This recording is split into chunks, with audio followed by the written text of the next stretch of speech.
Albin Kurti e mposhti në vendlinje Bedri Hamzën, bile Kurti fitoren më të madhe ka pikërisht në Mitrovic me 65% votave.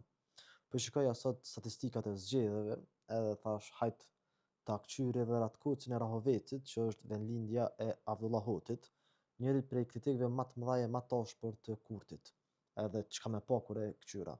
Kurti kish fituar në Ratkoc me 42% të votave. Është goxha një farë turprimi me hub në vendlindje, është emocionalisht e rëndë mos me të votuar edhe kushërit e tu. Kjo tregon pa fuqinë elektoratit të Hotit karshi Kurtit, ndoshta është edhe një shënjues i emancipimit demokratik, pra kushërit s'po i këshyrin ma lidhjet e gjakut, por bindjet politike.